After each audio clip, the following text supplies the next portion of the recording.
দরজার একদম মধ্যেখানে বিশাল বড় নেম প্লেটের নামের জায়গায় গুটি গুটি অক্ষরে লেখা, বিশেষ সময়ে এবং অকারণে বিরক্ত করা নিষিদ্ধ, অপরিচিত মেয়েদের আসতে কঠোরভাবে নিষেধ। আমি এটা ঘৃণা করি, আর দরজায় টোকা দিতে হবে। আফতাব সাহেব বিড়বিড় করে পড়লেন পুরো ৪ বাক্যের ইংরেজি পাঠ্যটি। দীর্ঘশ্বাস ফেলে কড়া নাড়লেন দরজায়। ২-৩ বার কড়া নাড়তেই ভেতর থেকে আওয়াজ এলো। কে? আফতাব সাহেব থমথমে গলায় জবাব দিলেন। আমি। মিনিট পেরোতেই আলস্য ভঙ্গিতে দরজা খুলল তুষার। মুড়ো কুঁচকে আফতাব সাহেবের দিকে তাকিয়ে মাথার পেছনের অংশের চুলে হাত বুলিয়ে প্রশ্ন করল। তুমি হঠাৎ এখানে? কিছু বলবা? পড়ালেখার কি খবর তোমার? কি করছো আজকাল? আগের মতোই থমথমে গলা ওনার। তুষারের কপালে আরেকটু দৃঢ় ভাঁজ পড়ল। প্রশ্নার্থ চাউনিতে তাকে উত্তর দিল। ভালোই চলছে। কদিন পর টেস্ট এক্সাম আছে, ওটার প্রিপারেশন নিচ্ছি। তুমি হঠাৎ এসব জিজ্ঞেস করছো কেন? কারণ তুমি পড়ালেখা করছো না, বোখাটিগিরি করে বেড়াচ্ছ। প্রায় প্রতিদিনই তোমার মারপিটের কমপ্লেন আসে আমার কাছে। আজকে তো আমাদের বিল্ডিংয়েরই হুমন্তী নামের মেয়েটাও এসেছিল। তুমি নাকি ওকে প্রেমের প্রস্তাব দিয়েছো? না, আমি ওনাকে বিয়ের প্রস্তাব দিয়েছি। বেশ স্বাভাবিক কণ্ঠেই বলল তুষার, যেন সে জানতো এমন পরিস্থিতিতে পড়তে হবে তাকে, এবং সে এর জন্যই প্রস্তুত হয়েছিল। ছেলের কাট কাট উত্তরে আলতাফ সাহেব খানিক থমকালেন। অবিশ্বাস্য চোখে তুষারের দিকে চেয়ে বললেন। মেয়েটা ৩ বছরের বড় তোমার, তুষার। তাছাড়া তুমি অনার্সে উঠেছো মাত্র। এসব চিন্তা আসে কোথা থেকে তোমার? আদরে আহ্লাদে পাগল হয়ে গেছো নাকি? তুষারের কণ্ঠস্বর আরো শীতল হলো।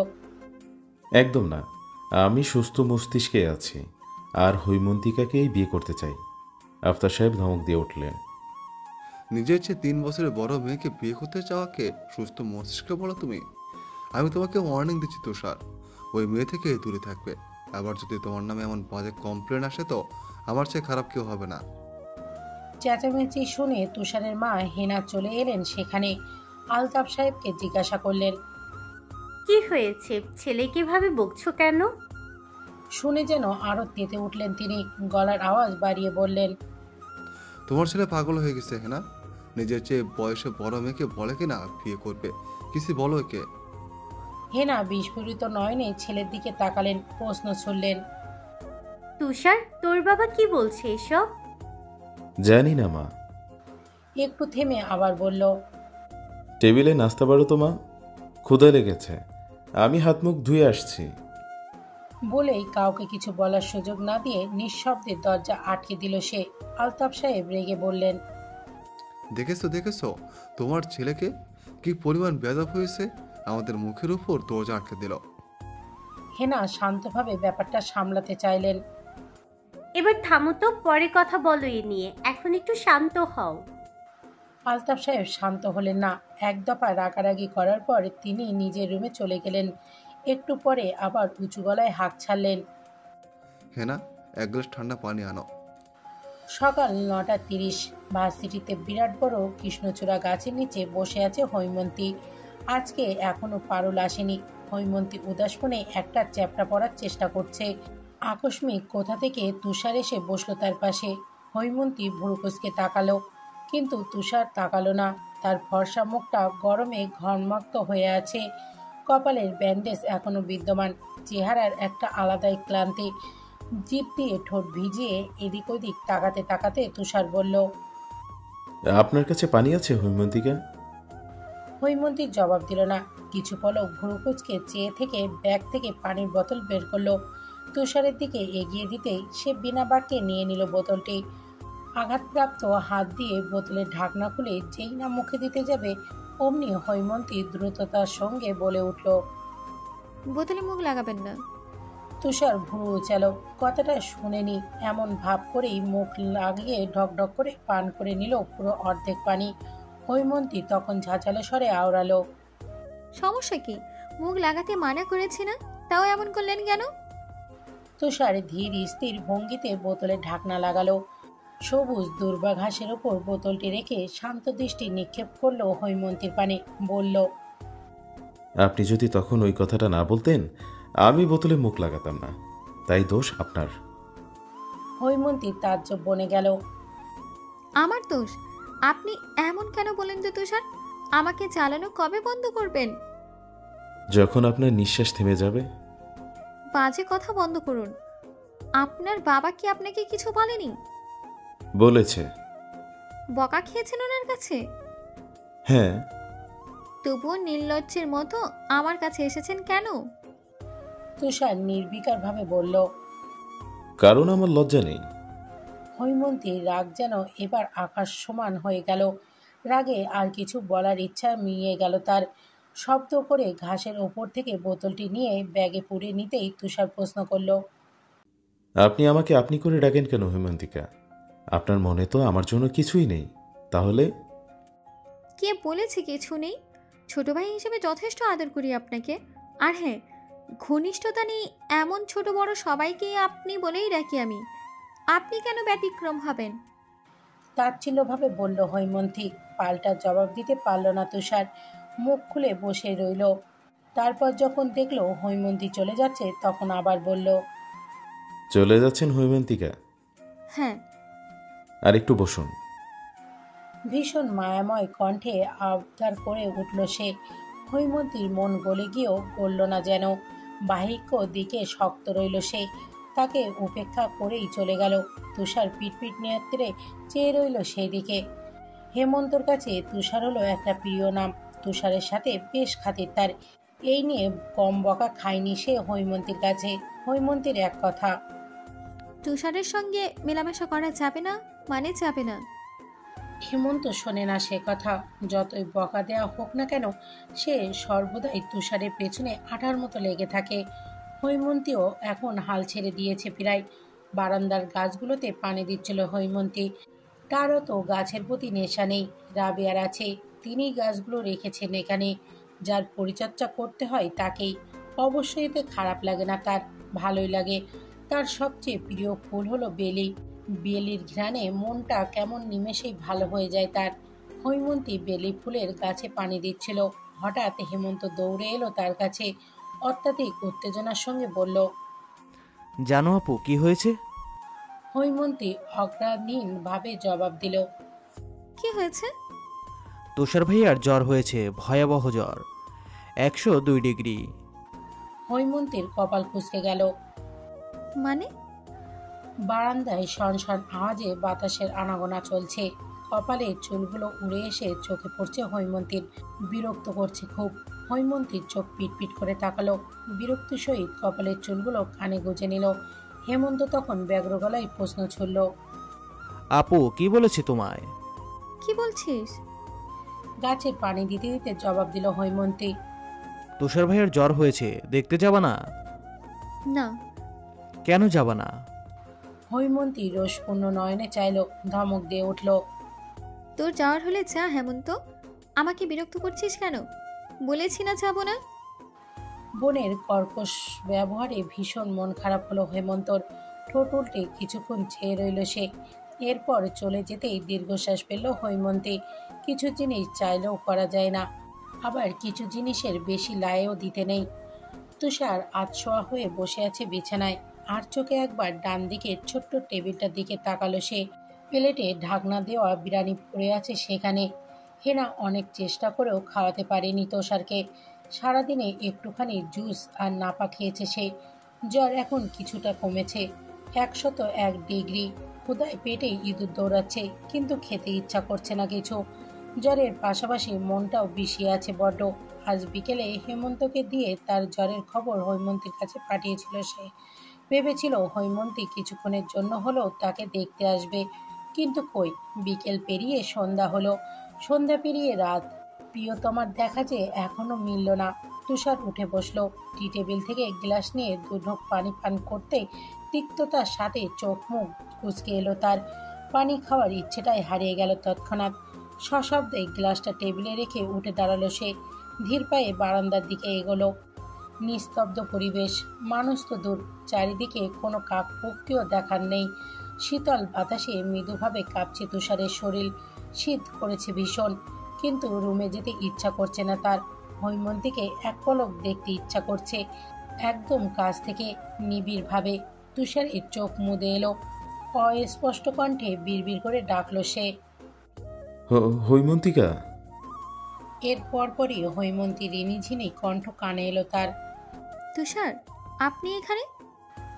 তুষার খুব করে চমকালো, কণ্ঠের উৎসের দিকে তাকাতেই দেখতে পেল তার 2-3 হাত নিচের বারান্দায় দাঁড়ানো হৈমন্তী বিচলিত দৃষ্টিতে তাকিয়ে আছে তারই দিকে। তাকে কিছু বলতে না দেখে সে আবার বলল, তুষার, আপনার না জ্বর? না ঘুমিয়ে এই বাতাসে দাঁড়িয়ে আছেন কেন?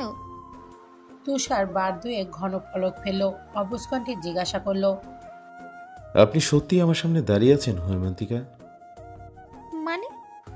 বুড়ো কুঞ্চিত করে বলল হৈমন্তী। তুষার ঢোক গেল, শুকনো ঠোঁট জোড়া জিভ দিয়ে ভিজিয়ে নিয়ে হৈমন্তীর দিকে গভীর চাউনি মেলে ধরল, এলোমেলো কণ্ঠে আবার আওড়ালো, আপনি এত সুন্দর কেন হৈমন্তিকা?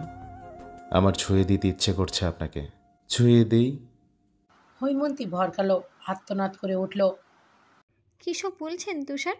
মাথা ঠিক আছে? তুষার বাচ্চাদের মতো মাথা দুলিয়ে বলল, আমার মাথা সত্যি ঠিক নেই হৈমন্তিকা। পুরো মস্তিষ্ক জুড়ে শুধুই আপনিই বিরাজমান। আপনাকে ছাড়া কিছুই ভাবতে পারছি না আমি। এমন কেন হয়? তুষার একটু থামলো, লম্বা একটা নিঃশ্বাস নিয়ে উগ্রতার সঙ্গে আবার বলে উঠল, এত দূরত্ব ভালো লাগছে না হৈমন্তিকা। আপনাকে যখন ইচ্ছে ছুঁতে পারছি না আমি। আপনার কোলে মাথা রেখে ঘুমাতে পারছি না। আপনার চুলে হাত বুলিয়ে দিতে পারছি না। সব কিছু অসহ্য লাগছে আমার। আমরা কালকে বিয়ে করব হৈমন্তিকা। আপনি বিয়ে করতে না চাইলে তুলে নিয়ে গিয়ে বিয়ে করব। হৈমন্তী বিস্ফোরিত নয়নে চেয়ে আছে। তুষারের ফ্যাকাশে মুখশ্রী দেখে তার যেমন মায়া হচ্ছে, তেমনই তুষারের উদ্ভট কথার আশ্চর্য হচ্ছে খুব। তার বুঝতে বাকি রইল না তুষার জ্বরের ঘরে এমন করছে। তুষার, আপনি অসুস্থ, রুমে গিয়ে রেস্ট নিন। না, আমি তোমাকে ছুঁব। এক মুহূর্তের জন্যই বিমতার বাঘারা হয়ে গেল হৈমন্তী। তুষার এই প্রথম তুমি বলে ডেকেছে তাকে। ডাকটা প্রচণ্ড মিষ্টি লাগছে তার। খানিক জড়তা কিংবা অস্বস্তিতে আড়ষ্ট হয়ে গেল সে। মিয়ে যাওয়া কণ্ঠে কঠিন করে বলল, বাজে কথা বাদ দিয়ে রুমে যান তুষার। যাব না। একরোকা উত্তর দিল তুষার। হৈমন্তী আরও বেশ কয়েকবার বলার পর তুষার শুনল না। হৈমন্তী খেয়াল করলো তুষারের শরীর আগের চেয়ে বেশি কাঁপছে এখন, তিত্তির করছে উষ্ঠজোড়া। হৈমন্তী ছোট্ট নিঃশ্বাস পেল, অনুরোধে সুরে বলল, আপনি ঠান্ডায় কাঁপছেন তুষার, প্লিজ রুমে যান, নতুবা আরও বেশি অসুস্থ হয়ে পড়বেন। একা একা রুমে ভালো লাগছে না আমার হৈমন্তিকা। আপনিও আসুন। শুনে হৈমন্তী নেত্রযুগল কোঠর থেকে বেরিয়ে আসতে চাইল, যেন তীব্র ঝংকার তুলে হুঙ্কার দিয়ে বলে উঠল, তুষার। দুর্বোধ্য হাসল তুষার, ঠোঁটটা খানিক বাঁকিয়ে। হৈমন্তী রেগে চলে যেতে নিলে দ্রুততার সঙ্গে বলে উঠল, আমি সকাল থেকে কিচ্ছু খাইনি হৈমন্তিকা। হৈমন্তী না চাইতেও দাঁড়ালো। একবার নিজের রুমে উকি দিয়ে দেখলো বিছানার অর্ধেক জায়গা দখল নিয়ে ঘুমিয়ে আছে হেমন্ত। একটু পরপরই নাক ডাকছে। সে চোখ ফিরিয়ে নিল, একটু নরম হয়ে বলল, কেন খাননি? ভালো লাগে না, তিতা তিতা লাগে। এক পলক তুষারের দিকে তাকালো হৈমন্তী। তুষারের মাদক নেশা চাহনির সঙ্গে চোকাচুকি হতেই নতজানু হয়ে গেল আবার। তুষারের জন্য তার মায়া হচ্ছে নাকি অন্য কিছু হচ্ছে ঠিক বুঝতে পারল না। কোনো মতে মিনমিনিয়ে বলল, খেয়ে ঘুমিয়ে পড়ুন তুষার, এখানে দাঁড়িয়ে থাকবেন না। বলে অনেকটা পালিয়ে গেল সে। আর একবারও ফিরে তাকালো না তুষারের পানে। বিকেলের আগমন ঘটেছে কিছুক্ষণ। ভার্সিটি শেষে মাত্রই বিল্ডিংয়ের কাছে এসেছে হৈমন্তী।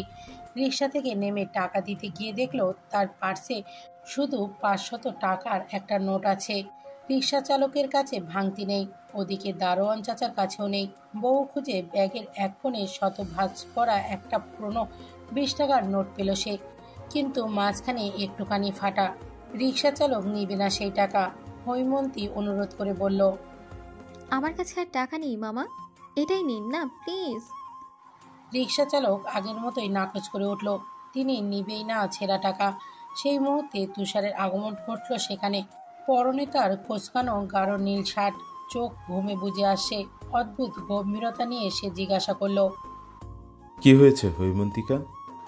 হৈমন্তী কিছু বলার আগেই দারোয়ান চাচা বলে উঠলেন, হৈমন্তী মামনির কাছে ভাঙতি নাই, আমার কাছেও নাই, তোমার কাছে ভাঙতি হইবে তুষার ভাইজান? তুষার কিছু না বলে রিক্সা চালকের দিকে তাকালো, আগের গাম্ভীর্য ধরে রেখেই প্রশ্ন করলো। কত টাকা?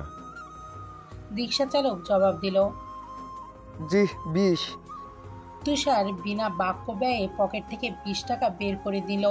হৈমন্তী ভালো লাগলো না সেটা, বলল। সমস্যা কি? আপনাকে বলেছি আমার হয়ে টাকা দিতে, দিলেন কেন? হাঁটতে হাঁটতে কথা বলি হৈমন্তিকা। তুষারের ভীষণ শীতল কণ্ঠ। হৈমন্তী কেন যেন মানা করতে পারল না, তুষারের সঙ্গে হাঁটতে লাগলো। তবে মনে মনে ভেবে নিল সে এখনই তুষারের টাকা ফেরত দিয়ে দিবে। তার মতে বড় বোন হিসেবে ছোট ভাইয়ের কাছে ঋণী থাকাটা মোটেও শোভনীয় নয়। হাতে থাকা আধছেড়া 20 টাকাটা তুষারের দিকে এগিয়ে দিয়ে সে বলল। আপাতত এটা রাখুন, ভাঙতি পেলে নতুন 20 টাকা দিয়ে দিব। তুষার আধবোঝা চোখে তাকালো। এটা আমাকে দিচ্ছেন কেন? আমি কারো কাছে ঋণী থাকি না, বিশেষ করে আপনার কাছে তো একদমই না। তুষার মুচকি হাসলো, টাকা নিতে নিতে বলল। আচ্ছা দিন, পরবর্তীতে আমাদের বিয়ের সময় এই 20 টাকা দিয়ে আপনার জন্য চুড়ি কিনা যাবে। চুরি টাকা বাঁচিয়ে দিলেন আপনি। শুনে হৈমন্তী শক্ত চোখে তাকালো। এতে খানিক ঝুঁকে আবারও হাসলো তুষার। নিজের মাথার পেছনে চুলে হাত বুলিয়ে প্রশ্ন ছুড়ল। কালকে রাতে আপনার সঙ্গে কি আমার দেখা হয়েছিল হৈমন্তিকা? আমার ঠিক মনে পড়ছে না। হৈমন্তীর দৃষ্টি আরো শক্ত হলো এবার। মনে মনে ভয়ঙ্কর একখানা উপাধি দিয়ে দিল তুষারকে, ভীষণ ভয়ঙ্কর। কাঁধে ব্যাগ নিয়ে মাঠের একপাশে ইভানকে যেতে দেখা যাচ্ছে। কপালে হাতে ব্যান্ডেজ, তার ডান চোখটাও কেমন ফুলে বড় হয়ে আছে। সাথে রয়েছে কিছু বন্ধু বান্ধব। হৈমন্তী গভীর নজরে ইভানের যাওয়া দেখল কিছুক্ষণ। সেদিক থেকে চোখ ফেরানোর আগ মুহূর্তেই হঠাৎ তুষার গম্ভীর আওয়াজে আদেশ দিয়ে উঠল। এভাবে কোনো ছেলে দেখবে না হৈমন্তিকা, আমার হিংসে হয়। হৈমন্তী আর চোখে তাকালো তুষারের দিকে। ছেলেটার জ্বর এখনো কমেনি, শরীর অল্প গরম হয়ে আছে। গাছের সঙ্গে হেলান দিয়ে চোখ বন্ধ করে আছে সে। পাতার ফাঁক ফোকর দিয়ে সূর্যের তেজস্বী কিরণ আধো আধো ভাবে পড়ছে তার মুখোপানে। আচমকা তুষার চোখ মেলে তাকালো। হৈমন্তী হকচকে গেল এতে। দ্রুত দৃষ্টি সরিয়ে নিতেই তুষার খানিক হেসে বলল। আমার দিকে তাকাতে পারেন হৈমন্তিকা, এতে আমার হিংসে হয় না। হৈমন্তী লজ্জায় পড়ে গেল। গাল দুটো কেমন ভারী হতে লাগলো যেন। নিজের এই লজ্জা ঢাকতে ধমক দিয়ে উঠল সে। চুপ থাকুন, ছোট ছোটর মতো থাকবেন, নইলে দিব একটা। হৈমন্তীর বাঘিনী রূপ দেখে আরেক দফা হেসে দিল তুষার। পরক্ষণেই মন খারাপ করে বলল। আমি অসুস্থ হৈমন্তিকা, আপনি আমাকে অসুস্থ অবস্থায় মারবেন? হৈমন্তীর চাহনি করুণ হলো এবার। ছেলেটার সঙ্গে কথায় পেরে ওঠা না সে। তখন নিজেরই ওপর রাগ হয় তার উপর পারুল মেয়েটাও আজকাল ভার্সিটি দেরি করে আসছে। 9:30 বাজে এখন, তবুও ওর আসার নাম নেই। হতাশার দীর্ঘশ্বাস ফেলে হৈমন্তী। তুষারকে একদম পাত্তা না দিয়ে আবারও বইয়ে মনোযোগ দিল। তুষারও চুপ হয়ে গেল এবার। আরেকটু এগিয়ে হৈমন্তীর কাজ ঘেঁষে বসলো। হৈমন্তী শক্ত চোখে তাকাতেই দুর্বত্ত হাসল সে। হৈমন্তী সরে বসলো, তুষারও সরে এলো ওর দিকে। হৈমন্তী রেগে কিছু বলবে, তার আগেই কোথা থেকে একটা মেয়ে এসে দাঁড়ালো তাদের সামনে। সে ভুরু কুঁচকে তাকালো। মেয়েটাকে দেখে বয়সে কিংবা উচ্চতায় বেশ ছোটই মনে হচ্ছে। ইন্টারে পড়ে সম্ভবত, তবে দেখতে বেশ রূপবতী। কিছুক্ষণ আমতামতা করে কোনো কথা ছাড়াই একটা লাল কাগজের চিঠি তুষারের দিকে এগিয়ে দিল মেয়েটি। এরপর লাজুক হেসে মিনমিনিয়ে বলতে লাগলো। মানে আসলে এটা আপনার জন্য। তুষার ভুরু উচালো। এটা কি? আপনি পড়ে দেখুন। মেয়েটা তার স্বভাবসুলভ লাজুকতা বজায় রাখলো। তুষার চিঠি নিতেই এক দৌড়ে গেল সেখান থেকে। তা দেখে মুখ বাঁকিয়ে হাসলো তুষার। কোলে রাখা হৈমন্তীর হাত দুটোই গুজে দিল চিঠিটা। অতঃপর আবারও গাছের সঙ্গে হেলান দিয়ে চোখ বুজে বলল। পড়ে দেখুন তো হৈমন্তিকা, চিঠিতে কি লেখা আছে। আমি কেন পড়ব? আপনাকে দিয়েছি, আপনি পড়ুন। ইচ্ছে করছে না। তুষারের কণ্ঠে বিশাল ক্লান্তি। হৈমন্তীর বিরক্ত হলো ভীষণ। একবার চিঠিটা রেখে দিতে গিয়েও আবার রাখলো না। অজানা কৌতূহল বশত বিড়বিড়িয়ে পুরো চিঠিটা পড়ল। সময়ের সঙ্গে সঙ্গে হৈমন্তীর কপালে ভাঁজও দৃঢ় হতে লাগলো। পড়া শেষে মহা বিরক্তি নিয়ে সে বলল, আপনাকে ভালোবাসে মেয়েটা, আপনিও ভালোবাসুন আর আমার পিছু ছাড়ুন। আপনার পিছু ছাড়া এত সহজ হলে আমি ছেড়ে দিতাম হৈমন্তিকা, কিন্তু তা অসম্ভব। মৃত্যুর পরেও আমি আপনার পিছনেই পড়ে থাকব। প্রতিবারের মতো তুষারের এরূপ কথায় আজ রাগ হলো না হৈমন্তীর, আবার ভালোও লাগলো না। মাঝামাঝিতে আটকে গেছে সে, অনুভূতি একদম শূন্য। এভাবেই চোখে চোখ রেখে তাকিয়ে আছে তুষারের দিকে। মলিন মুখটা দেখে বড্ড মায়া হচ্ছে তার, লাল চোখ জোড়া দেখে খারাপ লাগছে। হৈমন্তী ব্যাগ হাতড়ে একটা নাপা ওষুধের পাতা বের করলো। পুরো ওষুধের পাতা তুষারের হাতে ধরিয়ে দিয়ে জিজ্ঞাসা করলো, মাথা ব্যথা করছে? অনেক। ক্যান্টিন থেকে কিছু খেয়ে ওষুধ খেয়ে নেবেন, মাথা ব্যথা চলে যাবে। তুষার মাথা দৌড়ালো। হৈমন্তীর দৃষ্টি ফিরিয়ে নিলেও তুষারে তাকিয়ে রইল প্রায় অনেকক্ষণ সেই চিরচেনা দৃষ্টিতে। নিমেষহীন ভাবে খানিকটা অস্বস্তি হতে লাগলো হৈমন্তীর। তেজি গলায় বলল, অন্যদিকে তাকান তুষার, নয়তো আপনার এই বেহায়াপনার জন্য আবারও চর খাবেন আমার হাতে। আপনি যে দিন দিন পুরুষ নির্যাতনে লিপ্ত হচ্ছেন তা কি জানেন হৈমন্তিকা? বিস্ফোরিত নয়নে চাইল হৈমন্তী, বিমূঢ় হয়ে চেঁচিয়ে উঠল, কি? কিছু না। হাসতে হাসতে জবাব দিল তুষার। কি ভেবে সে আবারও বলল, একটু আগের মেয়েটা সুন্দর, তাই না হৈমন্তিকা? ভাবছি মেয়েটাকে আমার প্রেমিকা বানাবো, আর আপনাকে বউ। দারুণ হবে না? হৈমন্তী জবাব দিল না, ক্রূর দৃষ্টি দিয়ে তাকিয়ে রইল মাত্রই। যেই দৃষ্টি অদৃশ্যভাবে পুড়িয়ে ভস্ম করে দিচ্ছে তুষারকে। ভার্সিটি থেকে ফেরার পর বেশ ক্লান্ত হয়ে পড়ল তুষার। সকালের জ্বর অল্প কমলেও এখন যেন সেটা দ্বিগুণ বেড়ে গেছে। সোফায় ক্লান্ত শরীরটা এলিয়ে দিল তুষার। উঁচু গলায় হেনাকে ডাকল। মা, পানি আনো। রান্নাঘর থেকে হেনার কণ্ঠস্বর শোনা গেল। আনছি। তুষারের সামনে সোফায় বসে বসে পত্রিকা পড়ছিল আফতাব সাহেব। ছেলের দিকে তাকিয়ে পত্রিকার কাগজ রেখে দিল টেবিলে। গম্ভীর স্বরে প্রশ্ন ছুড়লেন, তোমার না জ্বর? এই জ্বর নিয়ে ভার্সিটি গিয়েছো কেন? কিছু নোটের প্রয়োজন ছিল। সহজ উত্তর দিয়ে সোফার সঙ্গে আরো এলিয়ে বসল তুষার। ততক্ষণে হেনাও এসে গেছেন। আলতাফ সাহেব আবার বললেন, তোমাকে আমি হোমন্তী না কি যেন ওই মেয়েটা থেকে দূরে থাকতে বলেছিলাম, কতটা মনে আছে তোমার?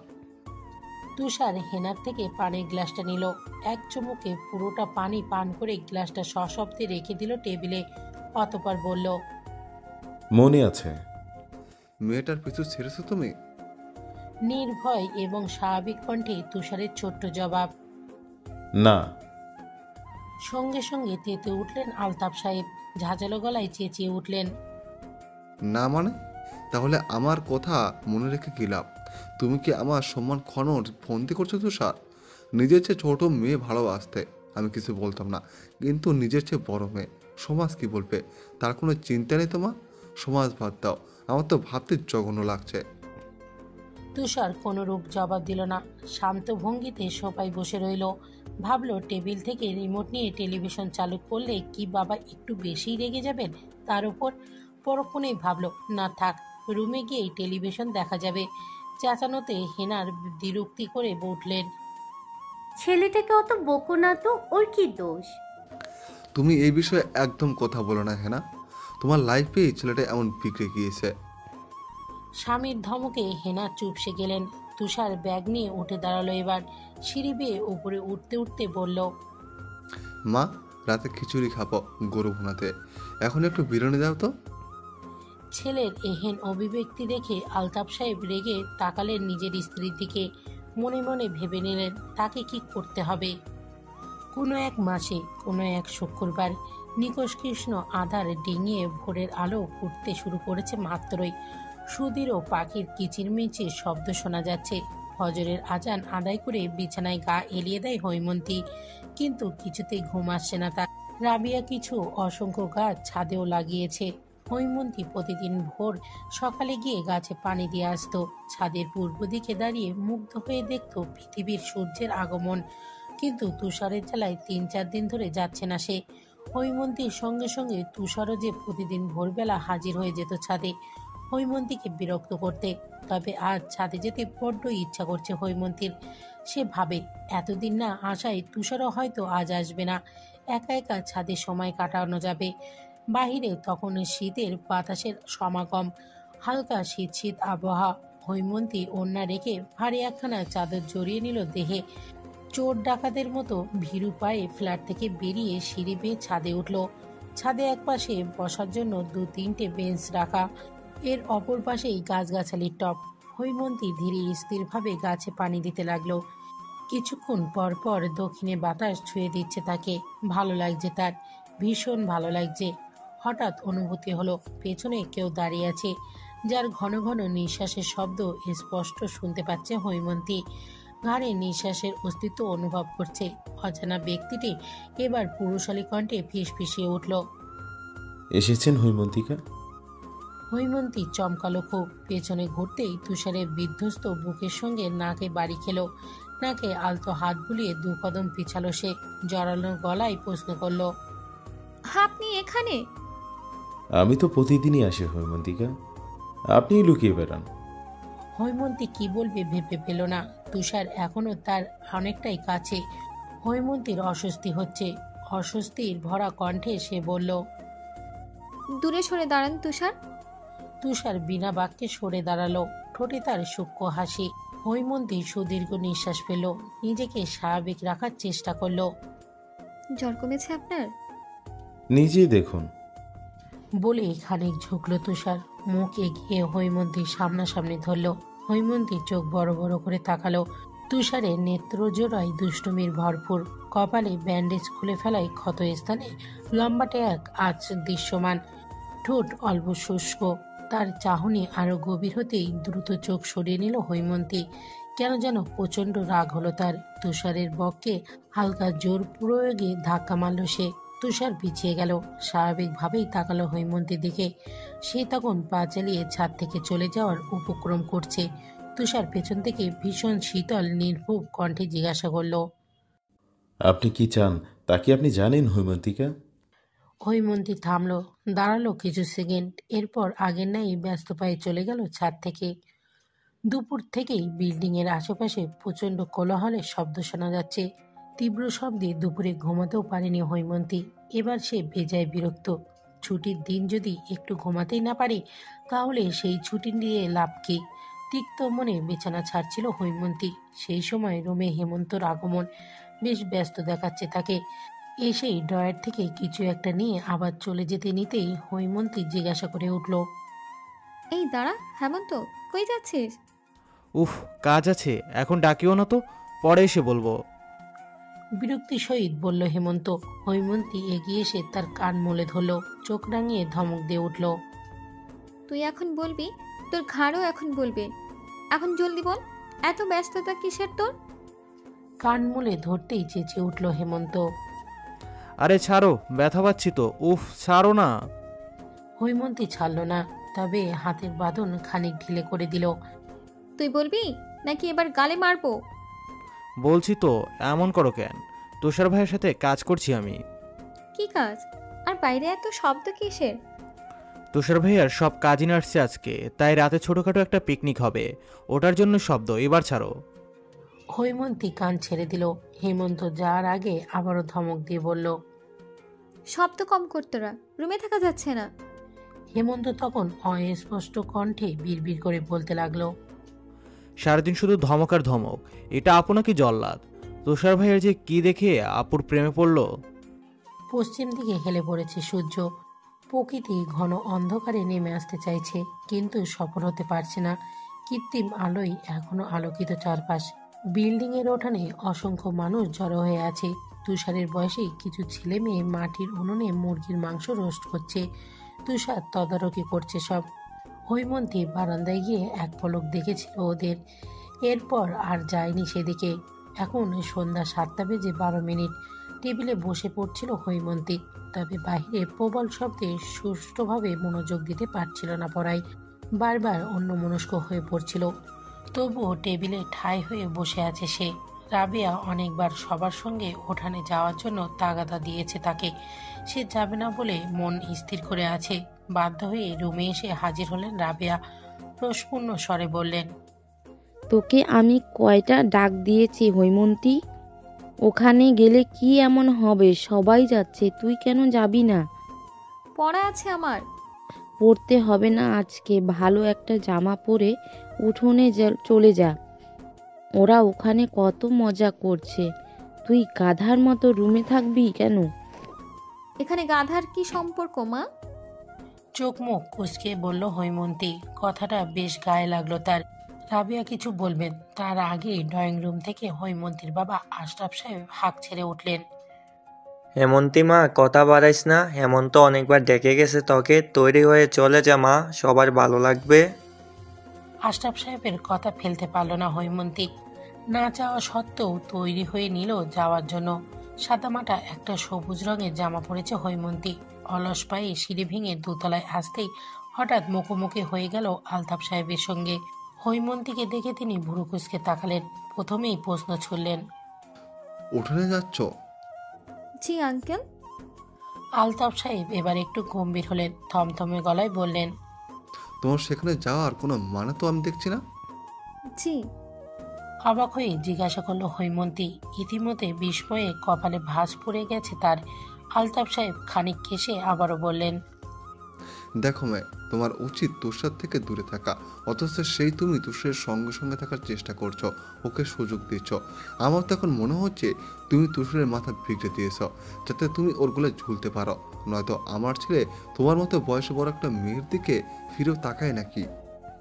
বলেই অতি গর্বের সহিত তাচ্ছিল্য হাসি হাসলেন তিনি, যেন হৈমন্তীর ওপরেই সব দোষ দিয়ে তিনি ভীষণ আনন্দিত।